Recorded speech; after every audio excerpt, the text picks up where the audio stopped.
राजा का बलिदान, एक राजसी कथा, एक साहसी और बुद्धिमान राजा की कहानी। बहुत समय पहले की बात है।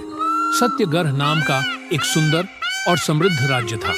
यहाँ के राजा वीरेंद्र सिंह अपने न्याय, बुद्धि और साहस के लिए दूर दूर तक प्रसिद्ध थे। सत्यगर्ह में चारों ओर शांति थी, प्रजा सुखी थी, अन्न भंडार भरे हुए थे और पड़ोसी राज्य भी राजा की नीति और शक्ति से प्रभावित थे।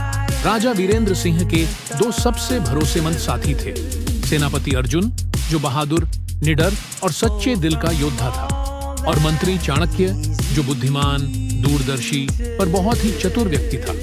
राजा का एक पुत्र था, युवराज समर, जो अभी केवल 16 वर्ष का था, लेकिन उसमें एक सच्चे राजा बनने की लगन थी। वह तलवार चलाने में निपुण था और नीति में गहरी रुचि रखता था। संकट की शुरुआत सब कुछ शांत था, जब अचानक एक दिन दरबार में गुप्त सूचना आई कि राज्य के ही किसी उच्च अधिकारी ने शत्रु राज्य कालीधर के साथ गुप्त संधि की है। राजा चौंक गए। उन्होंने तुरंत अपने सेनापति अर्जुन को बुलाया। अर्जुन, हमें अपने ही दरबार में छुपे हुए गद्दार को ढूंढना होगा। यह राज्य की अस्मिता का प्रश्न है। मंत्री चाणक्य ने सिर झुकाकर कहा, महाराज, यह समय सोच समझकर निर्णय लेने का है। यदि हम जल्दबाजी करेंगे तो असली गद्दार छिप जाएगा। मैं स्वयं इसकी गहराई तक जाऊंगा। राजा ने दोनों को अपने अपने काम में लगा दिया। मंत्री की चालें, परंतु चाणक्य की नीयत अब पूरी तरह साफ नहीं थी।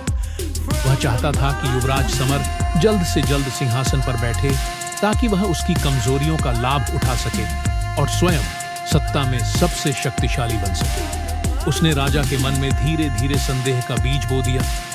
महाराज, हो सकता है कि गद्दारी आपकी सेना के किसी ऊंचे पद पर बैठे व्यक्ति ने की हो। क्या आपको सेनापति अर्जुन पर संदेह नहीं होता? राजा परेशान हो उठे। अर्जुन उनके मित्र जैसे थे, पर मन में संदेह की हल्की सी लहर उठी।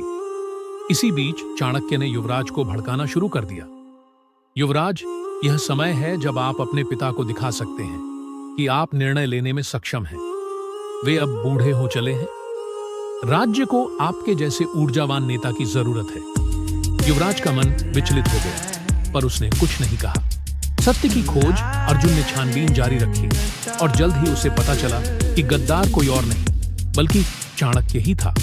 वह गुप्त रूप से कालीधर राज्य के साथ संपर्क में था और अपने फायदे के लिए युद्ध की स्थिति पैदा करना चाहता था। सेनापति अर्जुन ने यह बात राजा को बताई, परंतु राजा के मन में अब भी थोड़ा संदेह था। अर्जुन ने कहा, महाराज, मैं आपके सामने जीवन की सौगंध खाकर कहता हूँ, चाणक्य गद्दार है, पर यदि आप चाहें तो मुझे कारागार में डाल दीजिए, लेकिन कृपया एक बार उसकी गतिविधियों की जांच जरूर कराइए। राजा ने अपने गुप्तचरों से जांच करवाई। जब सबूत सामने आए तो चाणक्य का सच सबके सामने आ गया। उसने राज्य के गोपनीय दस्तावेज शत्रु को सौंपे थे। एक कठिन निर्णय। राजा को बहुत दुख हुआ। उनका सबसे विश्वासपात्र मंत्री उन्हें धोखा दे गया था। पर अब सबसे बड़ा सवाल यह था, क्या युद्ध टाला जा सकता है? राजा जानते थे कि यदि युद्ध हुआ तो हजारों निर्दोष लोग मारे जाएंगे। उन्होंने एक साहसी निर्णय लिया।